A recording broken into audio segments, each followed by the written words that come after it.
네, 오늘 함께 나눌 말씀은 여호수아 14장 6절부터 15절 말씀입니다.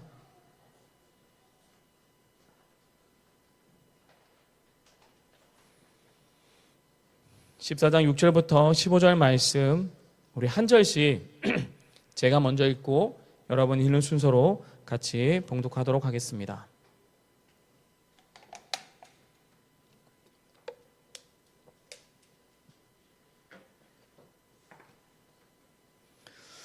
네, 6절부터 15절 말씀입니다. 제가 먼저 읽을게요. 어느 날 유다 지파 대표들이 길갈에 있는 여호수아에게 찾아왔다.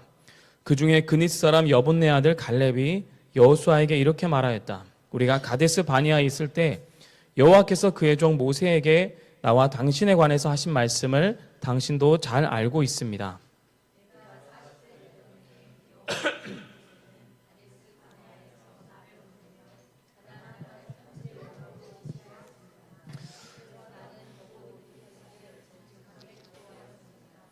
그러나 나와 함께 갔던 내 형제들은 백성들에게 겁을 주어 그들의 간담을 서늘하게 하였습니다.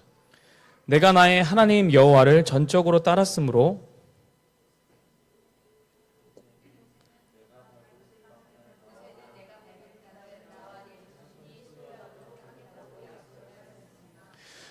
여호와께서는 그때 이후로 광야 생활을 거쳐 오늘에 이르기까지 45년 동안 나를 생존하게 하셨습니다. 보십시오. 내 나이 85세이지만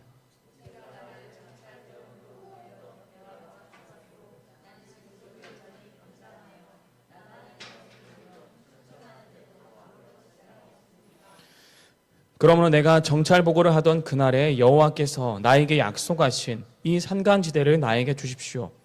당신도 그때 우리 보고를 들어 알고 있겠지만 그곳엔 거인 아낙 자손들이 살고 있고 또 그 성들도 크고 견고합니다. 그러나 여호와께서 나와 함께 하시면 여호와의 말씀대로 내가 반드시 그들을 쫓아낼 수 있을 것입니다.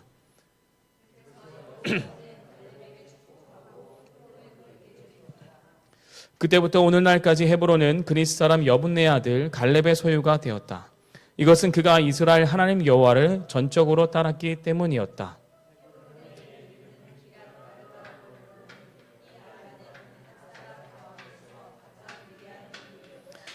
이스라엘 백성이 정착하자 그 땅에 전쟁이 그쳤다. 아멘. 믿음의 존재감이란 제목으로 말씀을 전하도록 하겠습니다. 저희가 마지막에 불렀던 찬양 이산지를 내게 주소서라는 찬양 우리 자주 불렀죠. 어릴 적 제가 생각해 보니까 어릴 적에 제가 중학교 때였나요? 네, 우리 담임 목사님이 어떤 문제와 어려운 일이 생기면 꼭 이 찬양을 부르시고 나서 믿음의 기도를 했던 그런 기억이 있습니다. 바로 오늘 본문에 갈렙이 드렸던 고백이죠. 이산지를 내게 주소서. 민수기에 보면 모세 시대의 갈렙은 이 여호수아와 함께 가데스 바니아라는 곳에서 12명의 정탐꾼의 한 사람으로 이 가나안 땅을 정탐하러 떠나게 됩니다. 이 정탐꾼들은 각 지파를 대표하는 한 사람들입니다. 그러면 이 갈렙은 이 유다 지파를 대표하는 한 사람이라는 거겠죠. 이 가데스 바니아에서부터 출발해서 가나안 땅의 정탐꾼들이 갔다가 돌아왔을 때에 이 10지파의 지도자들은 부정적인 보고를 쏟아냈습니다. 그때 여호수아와 갈렙은 그들의 말과 정반대의 말들을 하기 시작했어요. 하나님은 이 10지파가 했던 말들로 인해서 진노하셨습니다. 왜냐하면 그 말이 틀려서가 아니라 그 말은 맞지만 그들이 믿음이 없었기 때문에 진노하셨던 거예요. 그러나 이 여호수아의 갈렙만큼은 믿음의 눈으로 상황을 바라보았습니다. 하나님이 함께 하시면 그들은 능히 이길 수 있고 그 땅을 취할 수 있다라고 바라봤다는 거예요. 10지파 지도자들이 볼 수 없었던 것들을 이 여호수아와 갈렙은 보았습니다. 민수기 14장 8절부터 9절의 말씀에 보면요. 제가 읽어드리겠습니다. 여호와께서 우리를 좋게 여기신다면 우리를 그곳으로 인도하여 기름지고 비옥한 그 땅을 우리에게 주실 것입니다. 여러분, 여호와를 거역하지 마십시오. 그 땅 사람들은 우리의 밥에 지나지 않습니다. 그들을 조금 더 두려워하지 마십시오. 그들의 보호자는 떠났고 여호와께서는 우리와 함께 계십니다. 그러니 조금 더 두려워하지 마십시오. 가나안 땅의 거민들을 우리의 밥이라고 말했어요. 하나님이 우리와 함께 계시니 그들을 조금 더 두려워하지 말아라. 이렇게 외쳤습니다. 하나님의 말씀을 절대적으로 믿었던 이 일로 인해서 갈렙은 광야 1세대 중에서 여호수아와 함께 유일하게 광야 2세대와 함께 가나안에 들어갈 수 있었습니다.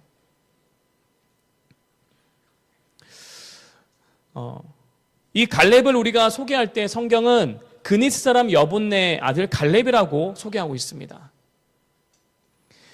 이 그니스 사람 여분네 아들 갈렙이라는 이 표현을 사용하는데요. 그의 이 이름의 뜻, 그리고 이 출신 속에 하나님의 은혜의 메시지가 있음을 우리가 발견해야 됩니다. 이 그니스 사람은요, 본래 이스라엘 혈통이 아닙니다. 야곱의 자손이 아니에요. 이방인을 뜻합니다. 예수님의 족보에 등장했었던 가나안 여인 다말, 그리고 여리고의 여인이었던 라합, 룻과 같이 이방인 출신이라는 거예요. 창세기 15장 9절에 보면요, 아브라함이 언약을 맺을 때 가나안 땅에 살고 있었던 원주민의 그 족속들을 나열하는데요, 여기에 그니스 족속이 나옵니다. 가나안 남부 또는 이 에돔 족속의 지역에 살고 있는 족속이에요. 아마도 에돔 족속 계열의 한 분파이거나 어느 시점에 유대 지파에 편입되었던 그런 가정일 거예요. 이스라엘은 순수 혈통을 중요하게 여깁니다. 모계 사회이죠. 그렇기 때문에 이스라엘 사회에서 이 이방인이, 그것도 이방인 가문 출신이 유다 지파의 수장이 되었다는 거예요. 그리고 가나안 땅에 살았던 민족의 족속이었는데도 불구하고 한 지파를 대표해서 가나안 땅의 정탐꾼으로 보냈다는 거예요. 이 갈렙 가문이 하나님 앞에서 얼마나 신실했는지, 그분을 섬기고 사랑했는지를 알게 하는 부분입니다. 또한 공동체 안에서 신뢰를 얻어야 하지만이 힘이 있다고 부유하다고 수장이 되는 것이 아닙니다.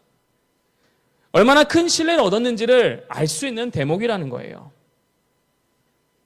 뿐만 아니라 갈렙의 아버지는 여분네인데요. 여분네라는 이 이름의 그 의미를 보면요, 여분네라는 이 아버지가 성경에 등장하진 않습니다. 그냥 갈렙을 소개할 때 여분네의 아들이라고만 말을 하고 있습니다. 그런데 이 여분네의 히브리어의 뜻을 보면요, 그가 돌이키셨다 또는 바라보리라, 방향을 바꾸다라는 의미를 가지고 있습니다. 그의 이름을 통해서 이방인으로 그니스 족속이었지만 우상의 길에서 하나님께로 돌이키는 방향을 전환했음을 알 수 있습니다.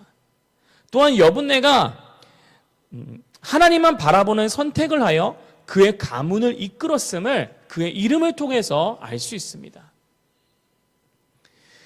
그의 믿음의 유산이 아들 갈렙에게도 이어져 가문 전체가 유다 지파의 핵심 가문이 되었고 갈렙이 지파의 우두머리가 될 수 있었다는 거예요. 그리고 이 갈렙이라는 이름은 히브리적으로 두 가지 의미를 갖는데요, 그 이름의 뜻대로 또한 갈렙이 살았음을 우리가 알 수 있습니다. 첫 번째로는 켈레브인데요, 켈레브에서 유래한 개라는 의미가 있습니다. 고대 사회에서 개는 비천하고 보잘것없는 대상을 말을 해요.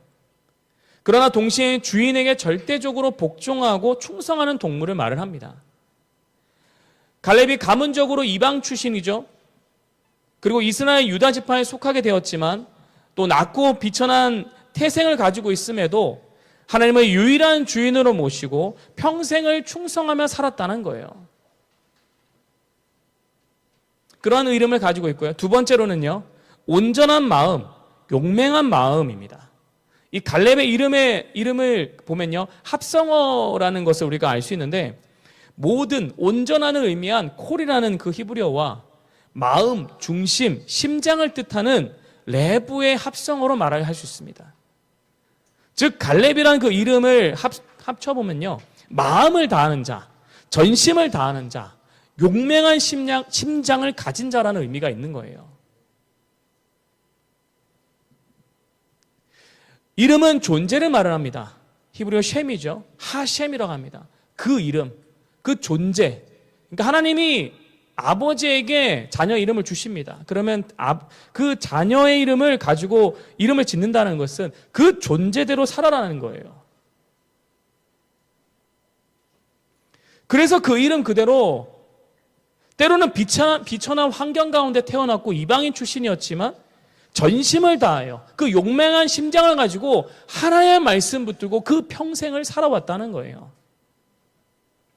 민수기 14장 24절 상반절에 보면요, 현대인의 성경으로 그러나 내 종 갈렙만은 그들과 다른 정신을 가지고 전적으로 나를 따랐으니 라고 했어요.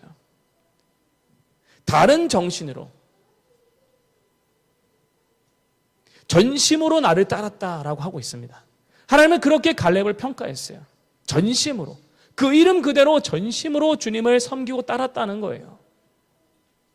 하나님은 그 출신 배경이나 족보나 가문을 보지 않았습니다. 예수님의 족보에도 루시나 라합이나 또 그런 이방인 출신이었지만, 비천한 출신이었지만 예수님의 계보를 잇게 하셨던 것처럼 출신 배경이 아니라 그의 중심을, 그 믿음의 그 존재감을 보았다라는 거예요. 전심을 다하여 하나님께 충성을 다했던 그의 중심을 보면서 하나님이 그렇게 사용하셨다라는 거예요. 우리는 갈렙과 같은 사람을 보며 이 시대 성령 충만한 믿음의 사람들을 생각하게 합니다.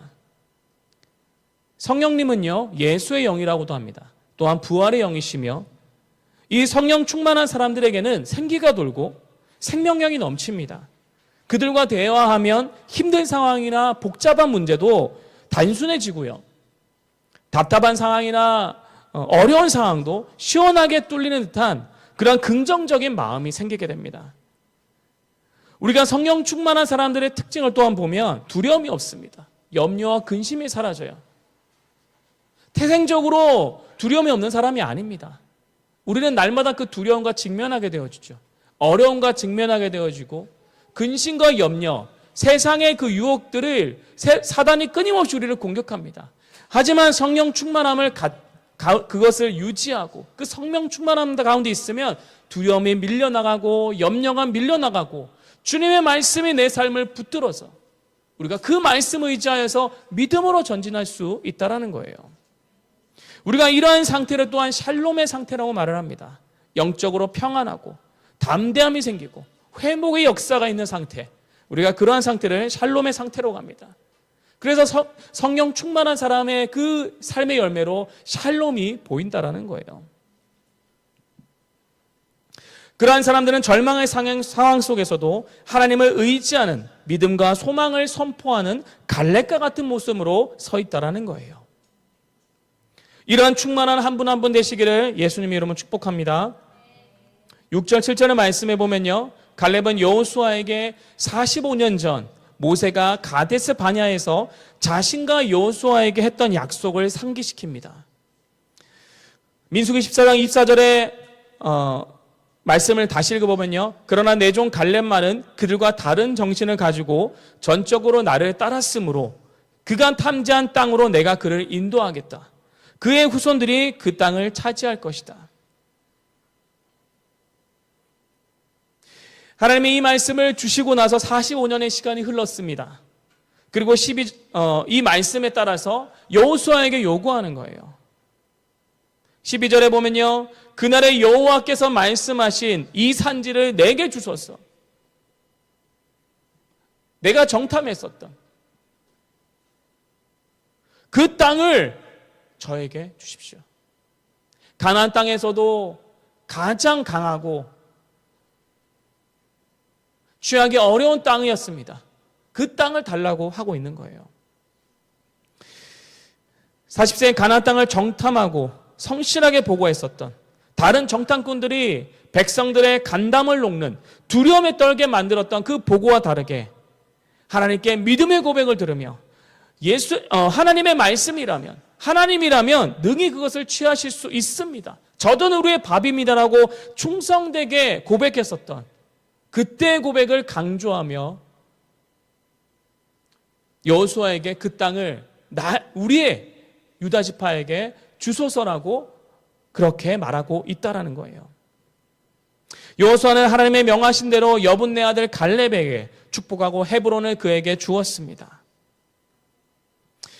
그렇다면 갈렙이 이 산지를 내게 주소서 하고 헤브론을 요구한 이유가 어디에 있을까요? 무엇 때문에 헤브론을 다시 달라고 했을까요? 단순히 그가 정탐했을 때에 그 땅을 내가 먼저 보았으니까, 보기에 좋으니까, 내가 처음 정탐했던 그 지점을 내가 그냥 취해야 되니까라고 단순하게 생각한 것이 아니라는 거예요.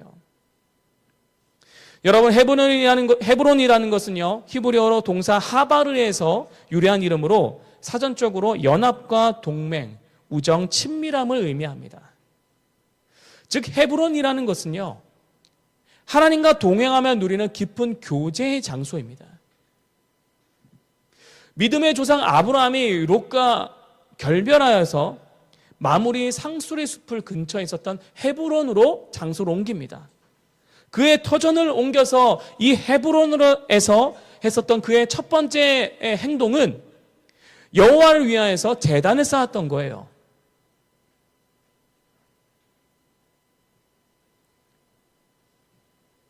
그래서 갈렙은요, 헤브론을 하나님과 깊은 교제가 시작되는 예배의 초소로 보았다는 거예요. 세상과 구별되어 하나님과 깊은 교제를 나누는 자리가 곧 헤브론의 영적인 의미입니다. 그러나 헤브론이라는 것은요, 그 산지는 해발 927m의 높은 고원지대에 위치하고 있습니다.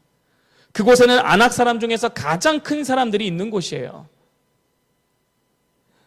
아낙 자손은 골리앗과 같이 3m가 넘는 그런 3m 조금 못 되는 그런 거대한 사람입니다.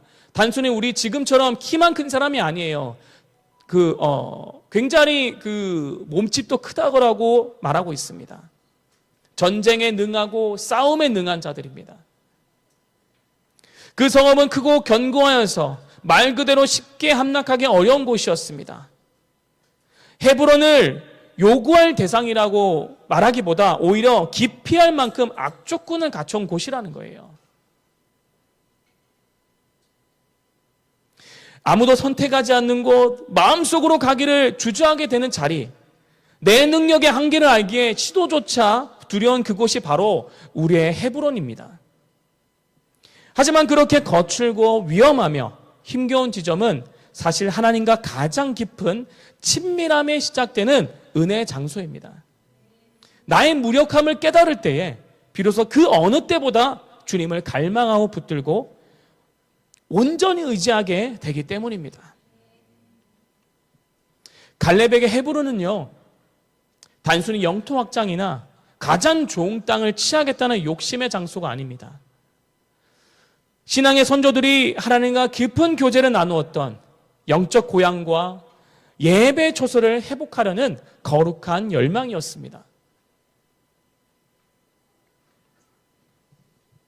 또한 이 헤브론은요, 연합과 동맹이라는 의미에 있어서 하나님의 언약 백성들이 하나가 되는 장소였어요. 시간이 지나서 통일 왕국을 이루었을 때에 이 헤브론은요, 훗날 다윗이 유다의 왕으로서 기름 부음을 받고 7년 반 동안 이 수도로서 다스렸던 땅이었어요. 흩어진 백성들을 다윗 왕 아래 모아서 연합과 동맹을 이루었던, 정치적으로 영적으로 그러한 중심지로 사용했다는 거예요. 또 구약에 보면요, 이 헤브론은요, 도피성 중에 하나로 지정되었습니다. 도피성으로 피하여 생명을 보존하고 공동체 연합을 유지했던 은혜의 장소였어요. 그리고 이 헤브론은요, 과거 아브라함이 큰 값을 지불하고 가나안 땅에서 가나안 땅을 주님이 약속으로 유업으로 주시겠다고 하셨지만 실제적으로 값을 지불하고 샀던 그 유일한 땅이 이 헤브론의 막벨라 밭굴이었어요. 이 막벨라에 그 굴이 있는데 그곳에 아브라함과 사라와 이삭과 리브가, 그 레아가 묻히게 되었습니다. 그들은 죽었어도 하나님의 약속에 그 연합되기를 소망했던 거예요. 거룩한 하나님의 도성을 바랬다라고 히브리서 기자는 말을 하고 있습니다. 즉 갈렙에게 이 산지를 내게 주소서 외치며 헤브론을 취하는 것은요, 아낙 자손이 가로막고 척박한 환경 속에서도 하나님과 친밀한 교제를 회복하고 하나님의 약속으로 온전히 연합하고자 한 열망이었습니다. 그리고 그 땅을 거룩한 예배의 처소로 바꾸겠다는 믿음의 선언이었어요. 여러분에게 질문을 드립니다. 지금 내 삶에서 내 능력과 힘이 부족해서 도저히 안 되겠다며 지레 포기하거나 피하고 있는 나만의 헤브론이 있습니까? 척박하고 두려운 그 지점, 여러분 어디 있습니까? 우리의 가정일 수도 있고요, 직장이나 내 사역의 환경일 수도 있고, 또한 우리의 교회나 또 우리를 부르시는 그 부르심의 자리일 수 있습니다. 아무도 선택하지 않는 곳, 환경이 어려워서 사람들이 꺼려하는 그 주저하게 만드는 그 자리, 내 능력의 한계를 알기에 시도조차 두려운 그 지점이 바로 우리의 헤브론입니다. 하지만 그렇게 거칠고 위험하며 힘겨운 지점은요, 사실 하나님과 가장 깊은 친밀함에 시작되는 은혜의 장소입니다. 나의 무력함을 깨달을 때 비로소 그 어느 때보다 주님을 갈망하고 붙들고 온전히 의지하게 되기 때문입니다. 두 번째 질문은요, 하나님께서 오늘 나에게 아무도 선택하지 않는 그곳으로 가라고 하신다면 나는 내 환경과 능력을 먼저 보겠습니까? 아니면 나와 함께 하실 하나님을 먼저 보겠습니까? 갈렙은 85세 나이에 그때나 지금이나 내가 여전히 강건하고 싸움에 능하다고 그렇게 고백했습니다. 85세면 그 당시 때는 생존할 수 있는 나이가 아니었습니다. 갈렙도 그렇고요, 여호수아도 그랬고, 모세도 그랬고, 아론도 그렇고, 당시 때 수명보다 그 이상 살았던 거예요. 당시 수명을 말했을 때 건강하면 78세, 80까지 살 수 있다라고만 말을 했던 거예요.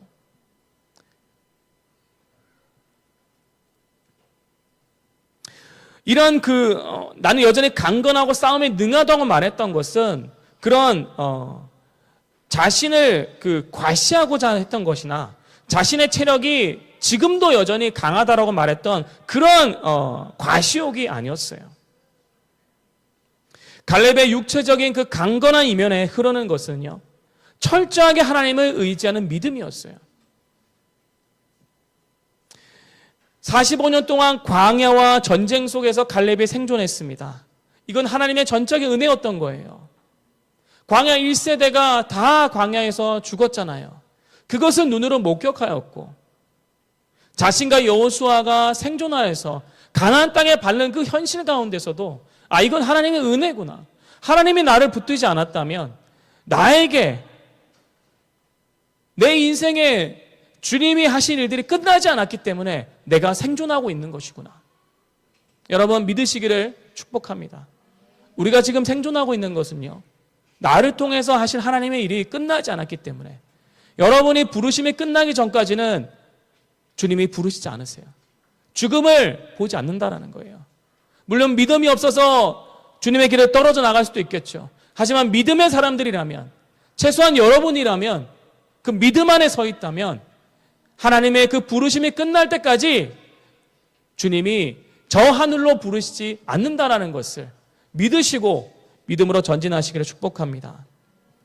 갈렙은요, 45년 전 가데스 바네아에서 하나님의 역사하심을 보았던 나의 영적인 기백과 믿음이 85세의 할아버지가 된 지금도 조금도 쇠퇴하지 않았음을 선포하고 있는 거예요. 승리의 요건이 자신이 아니라 하나님께 있음을 고백하고 있는 거예요. 45년 동안 시간 동안 하나님을 온전히 쫓으며 변함이 없는 믿음으로 언약을 간직한 채 살아온 인생의 걸음에 그 결론의 지점을 대변하고 있는 것입니다. 마지막으로 15절에 보면요,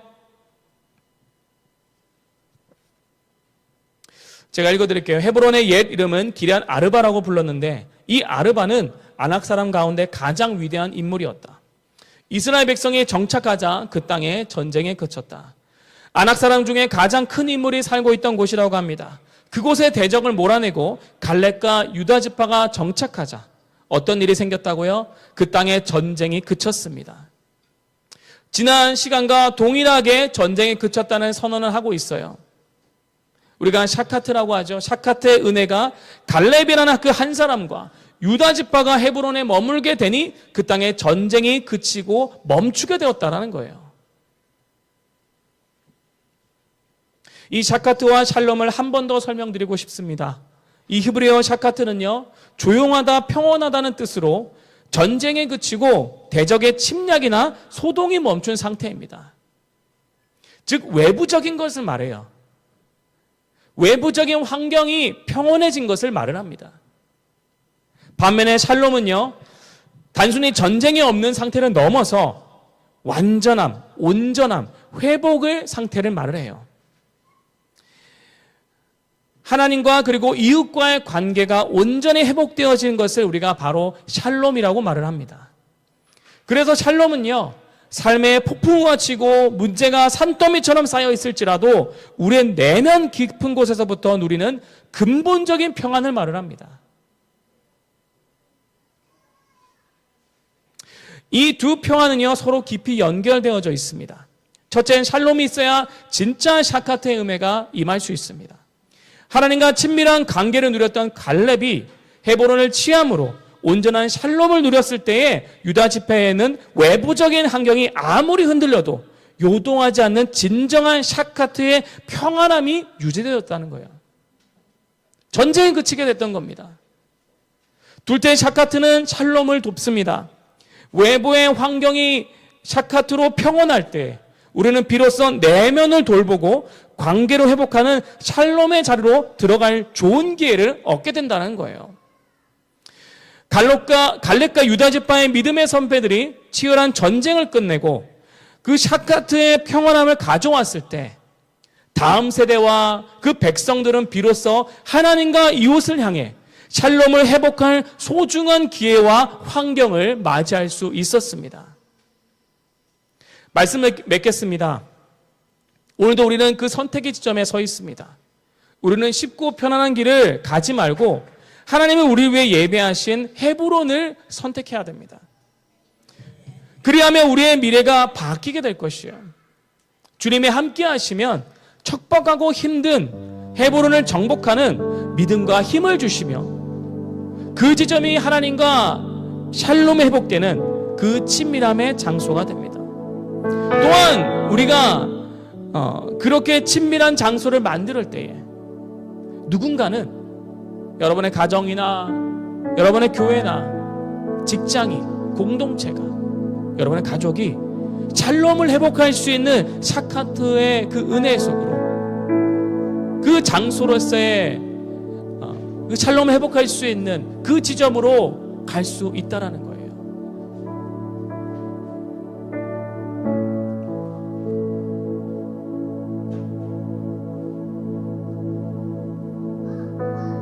갈렙 한 사람의 그 존재감이 이런 하나님의 놀라운 은혜 그 일들을 말해주고 있습니다. 여러분은 어떤 지점 가운데 어떤 선택의 그 결단으로 나아가시겠습니까?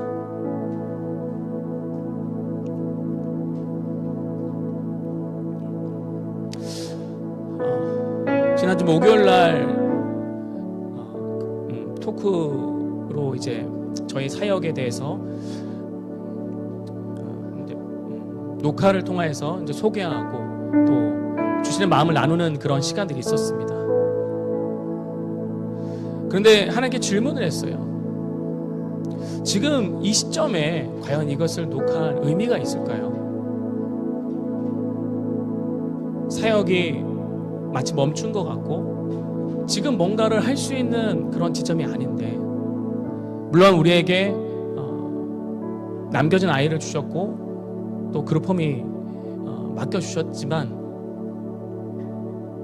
하나님께 질문을 했습니다. 근데 오늘 말씀을 묵상하면서 그거에 대한 해답이 풀렸습니다.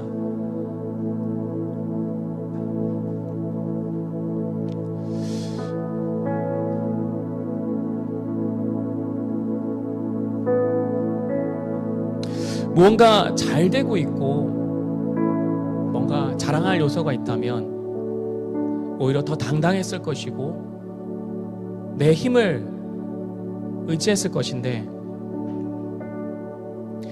하나님의 말씀을 의지해서 걸어왔던 이 여정에 눈에 보이는 환경은 우리가 이런 상황에 직면했지만 하나님께서 우리를 이끌고 계시고 가정을 넘어서 공동체를 넘어서 이 세대 가운데 주님이 말씀하실 것을 담대하게 말하게 하시는구나.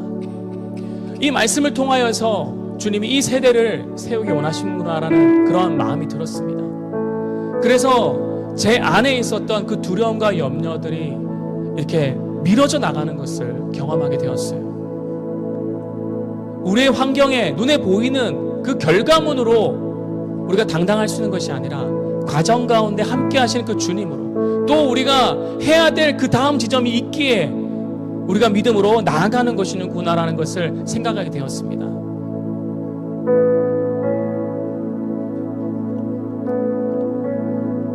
며칠 전 꿈을 꾸었어요. 물론 꿈이 모든 것이 주님이 말씀하셨다라고 말하는 것은 아닙니다. 근데 그 꿈이 너무 생생해서 뭔가 나누고 싶다라는 생각이 들었습니다. 꿈의 환경에 꿈을 꾸었는데, 꾸고 나서 너무 생각이 주님께 너무 경외감으로 다시 기도하게 되었다는 거예요.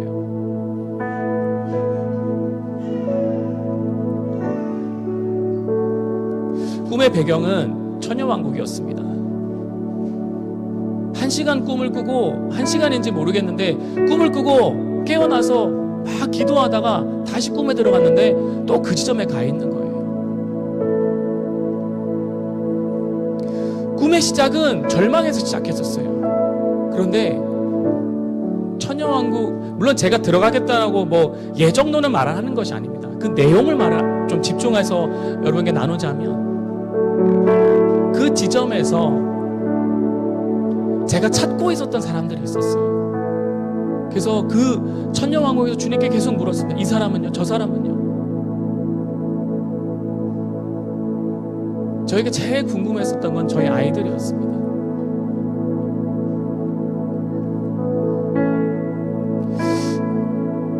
그 끊임없는 질문 가운데 저 멀리서 줄지어서 아이의 모습이 아니라 성인의 모습이었어요. 저 멀리서 손을 흔들면서 걸어오는 아이들이 있었습니다. 청년들이 있었습니다.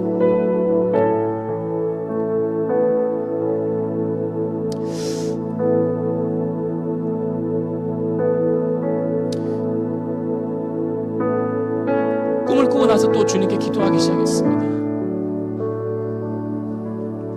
이따금 기도의 자리로 왔을 때 사단이 참소하는 소리가 들려올 때마다 겉으로는 아닌 척하면서 생활을 해올 때가 있었는데, 그게 가장 저의 아킬레스건처럼 힘들게 만들었습니다. 실패자인 것 같고 패배자인 것 같고 뭔가 아무것도 이루지 않은 사람인 것 같고. 그런데 주님의 말씀을 볼 때마다 소망이 일어나는 거예요. 그래서 기도의 자리로 나아가고 말씀을 암송하고 내 삶의 영역을 지키며 오늘의 말씀과 같이 그 샤카테의 그 은혜로 내 삶의 지경을 지켜나가면서 갈렙과 같은 믿음으로, 과거나 지금은 오히려 더 그 주님을 붙드는 믿음으로 서 있기를 원합니다. 그렇게 고백하게 되었어요.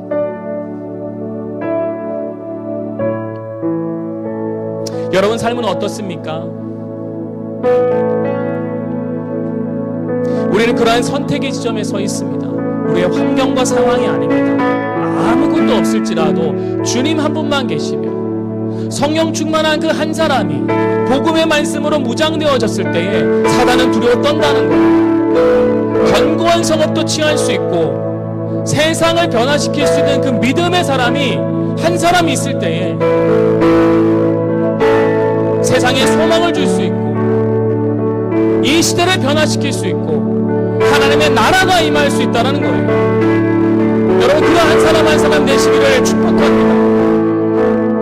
멈추지 마시고 앞으로 나아가서 여러분의 환경과 상황 그 다음에 주님이 이끄실 그 믿음의 지점으로 여러분의 영적인 헤브론을 취하고 그 땅을 사수하면서 잃어버린 영혼들, 우리의 가족들과 우리의 주변의 영혼들을 이끌어내어서 주님께로 이끌어가시는 여러분 한 분 한 분 되시기를 축복합니다. 달렛과 같은 존재감으로 서시기를 축복합니다. 그 믿음으로 주님의 약속의 땅, 영원한 하나님 나라까지 취하시는 여러분 되시기를 예수 그리스도의 이름으로 축복합니다. 우리 찬양하고 기도하겠습니다.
나누는 시간을 갖겠습니다. 우리 10명의 선교팀이 이 선교지를 가게 될 건데,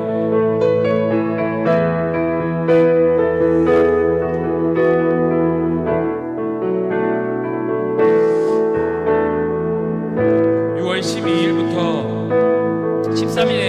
3일부터네요) 3일부터 12일까지 일정입니다. 10명의 우리 선교팀을 위해서 이 시간 좀 기도해 주실 때요, 첫 번째 총 4가지 기도 제목입니다. 이스라엘 외에 하나님의 언약과 축복이 선포되어지도록, 그리고 만나는 영혼마다 복음의 생명이 전해질 수 있도록, 세 번째로 전 세대에 우리 10명의 세대의 건강과 안전을 지켜주시도록. 아직 전쟁의 상황이죠. 외교부에서는 3단계를 내서 그 여행을 자제해 주도록 이렇게 말하고 있습니다. 네 번째로 주님의 마음을 깊이 품는 선교가 될 수 있도록. 우리가 작년에도 갔고 또 이스라엘을 우리가 안다고 생각할 수 있지만, 진짜 주님의 마음을 가지고 나아갈 수 있도록, 주님의 마음을 가지고 나아갈 수 있도록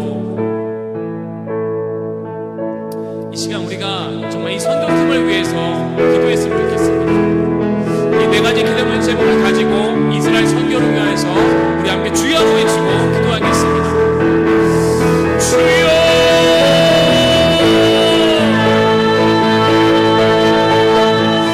하나님, 이 시간 10명의 우리 선교팀을 주님께 파송합니다. 이스라엘 땅을 향하여서 주님 나아가게 하여 주시옵소서. 이스라엘아 들으라. 너는 마음을 다하고 뜻을 다하고 힘을 다하여 내 하나님 여호와를 사랑하라. 이스라엘 외에 하나님의 언약과 축복이 선포되어지도록, 또한 만나는 영혼마다 복음의 생명이 전해지도록. 요한복음 10장 10절에 내가 온 것은 양으로 생명을 얻게 하고 더 풍성히 얻게 하려는 것이다. 또한 전 세대의 건강과 안전을 지켜주도록 주님 기도합니다. 주님 역사하여 주시옵소서. 하나님 눈동자같이 보호하여 주시고, 우리의 한 사람 한 사람의 우리 이 영혼들이 오고 가고 하는 모든 여정들마다 안전을 지켜주시며 보호하는 천사를 보내주셔서 주님 그 지경 가운데 하신 주님의 하신 일들을 보여주시옵소서. 초자연적인 역사로, 보호의 역사로 주님 지키시고 인도하여 주옵소서. 어느 곳에 머물든지 어느 곳에 나아가든지 하나님의 지키심과 보호하심을 선포합니다. 또한 주님의 마음을 깊이 알아가는 선교가 되게 하여 주옵소서. 우리 10명의 지체뿐만이 아니라 주님, 우리 교회 지체들 한 사람 한 사람이 동일하게 주님의 마음을 품고 나아가는 시간 되게 하여 주시옵소서. 누가 주님의 마음을 알았느냐, 주님의 마음을 알고 나아가는 그러한 시간 되게 하여 주시옵소서. 하나님, 그렇게 믿음으로 반응할 수 있는 주님 그러한 시간 될 수 있도록 역사하여 주시옵소서. 오 주여라 바스카라 바이여라 바이여라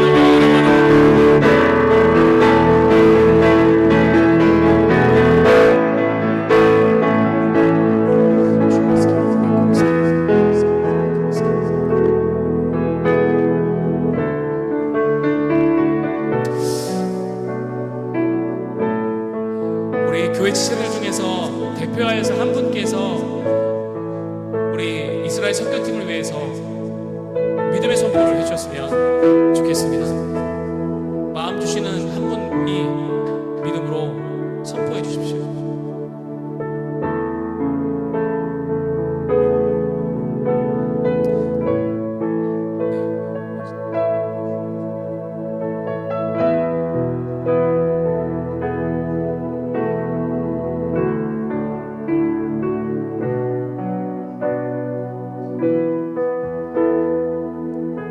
기도해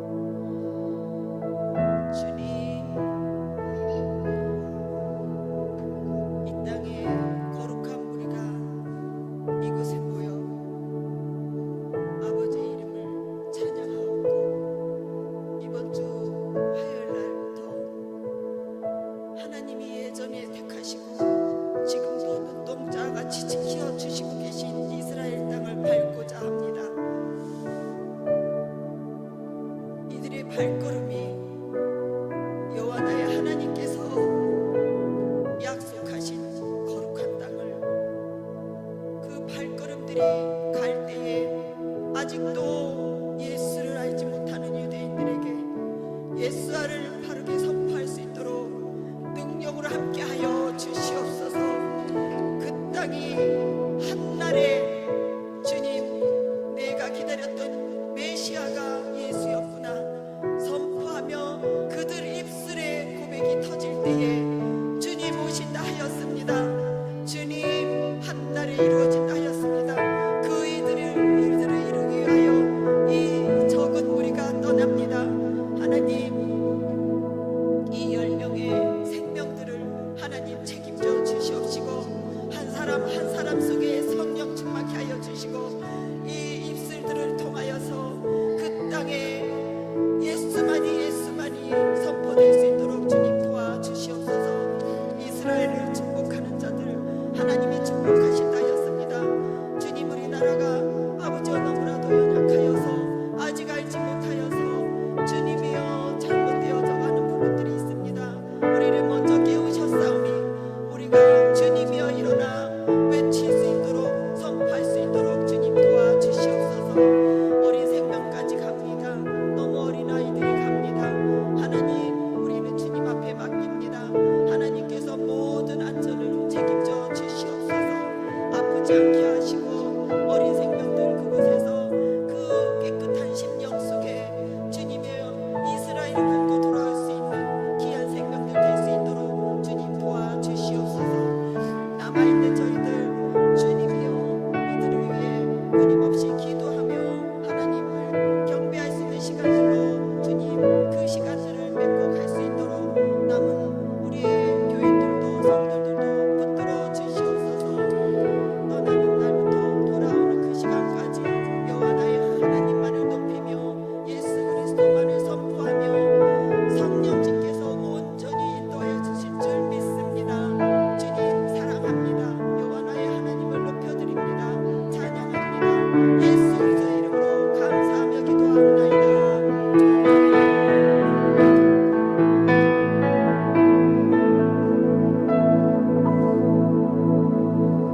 네, 들어가 주시면 되겠습니다.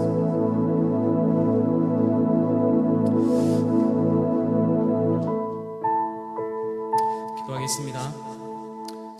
하나님, 드려진 예물을 주님 손에 올려드립니다. 하나님의 선하신 목적과 계획을 따라 온전히 사용되어지게 하시고 주님, 보레라 교회를 이 땅에 세우신 주님의 목적과 계획을 날마다 우리가 기억하며 살아가는 한 사람 한 사람 되게 하여 주옵소서.